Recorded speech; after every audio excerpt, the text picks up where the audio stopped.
Breathing you in when I want you out. Hey guys, welcome back to Edgy Site. He's Tony Stark, I'm Obadiah Stane. Yep, and we're here to review, of course, the long-awaited Iron Man 3. Yeah. It's about high time. Yep.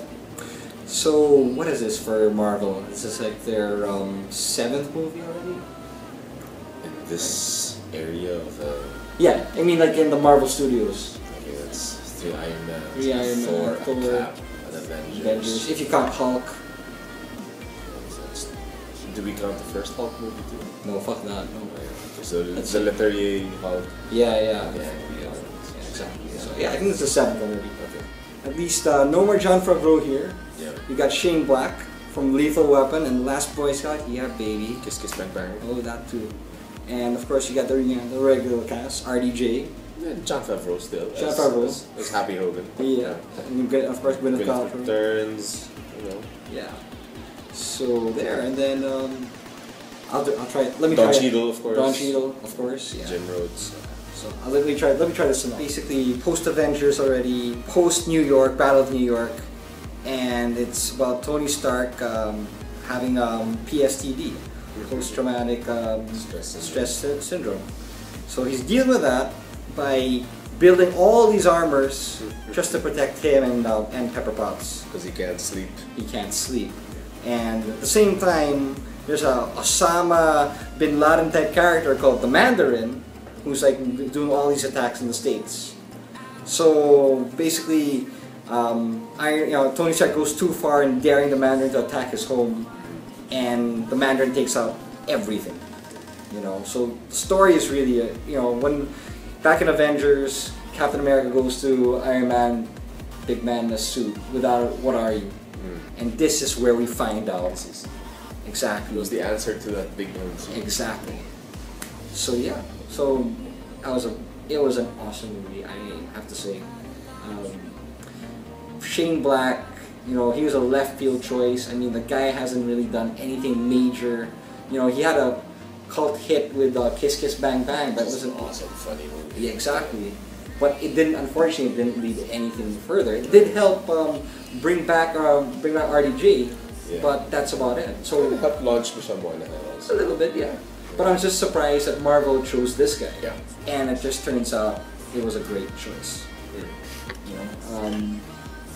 He really captured this whole Lethal Weapon vibe that I love. I mean, I love those old school Joel Silver movies. Right. With with Richard Donner, the first 2 Lethal Weapons in particular, and of course one of my all-time favorites, The Last Boy Scout. Okay. This was obviously better than Iron Man 2. Without a doubt, it is better than Iron Man 2. A friend of mine, John Rufino, thinks it's better than Avengers. Ooh. I wouldn't go that far. I wouldn't go that far.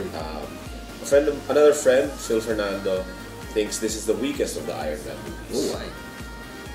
He gave me 3 clear reasons. I've spoken to a lot of people about Iron Man 3, right. Which is great, which means people really did watch this movie. Phil said, this is the essential point that I agree with him with. Okay. And this is the reason that's why we had that talk with Jamie online. Yeah. With Jamie Bautista. Yeah, because Jamie's also hardcore Iron Man fan, like us. And you weaken the Mandarin. Yeah, that's Phil's main point. You weaken the Mandarin in this movie. We're already in spoiler territory here, so definitely. sorry na lang. Another one is Phil didn't like that at the end it was his girlfriend that had to rescue him. Okay. I kind of get that. And the third, which I really agree with, is kid sidekicks in these movies. Those are really unnecessary. Okay. I didn't like that either. Okay. Though Phil raised all these points, because at this point in time I've only seen it once. I'll probably watch it again in 2 days, because I do need to watch it again. Excuse me. It was fun for me, but in that one swing that we saw it in IMAX, I wanted more. Really? I Wow. wanted more. You wanted more. I really wanted more. Like what more? Because I have such a high standard after the first Iron Man movie. Okay. Because Iron Man 1 blew me away. I did not think anybody would ever make a good Iron Man movie. Been reading Iron Man since I was like 10, 9. Right. So what were you expecting? What did you want? I wanted Rings of Power. Ah. I really wanted Rings of Power on full display. Alright. You know, again, after that conversation we had with Jamie online, Yeah. I get why they had to go this way. Yeah. You know, because Jamie made an excellent point of saying that, you know, Iron Man is a creation of the Cold War. His enemies back in the day were Russians or Chinese. Yeah, they're fairly outdated already. Yeah, Russians or Chinese. They're communists. He was a munitions maker. Yeah. You know, he And was it's not- he was in Vietnam. Right. And it's not exactly when you if I recall right, if you read those early books, it's not like when he actually became Iron Man that he said, "Oh shoot, I should just stop, making Yeah, weapons." exactly. He was still making weapons. He was still then. making So- weapons. So there, it's a bit anachronistic if you look at all those old Iron Man comics. But the thing with that Iron Man comic is that it established that the Mandarin was his chief villain. There have been retcons along the way that established that, Ho Yun Sen and his boss, they were all working for the Mandarin in the first place. So Yeah. kind of in a sense, the Mandarin had Yeah, a hand in creating Iron Tony Man, Stark, yeah. Iron Man. Jamie had an excellent point that he never really liked the idea of having the Mandarin as arch rival, the arch enemy of Iron Man, which was solved here by putting it. Basically, Aldrich Killian's extremist character, Guy Pearce, who plays Aldrich Killian, who had extremists in his body, Is the Mandarin. is the Mandarin, Right, who operates in the shadows, who Yeah. basically has a dummy played by Ben Kingsley portray the face of the Mandarin. It's basically for the public. whole, it's basically a Ra's al Ghul Yes. Yes. plot twist from Batman Begins. Yeah. Right? But here you made it a bit humorous by, I spoke to my brother about it, and my brother said that he didn't like the fact that underused Ben Kingsley, the great Ben Kingsley. Yeah.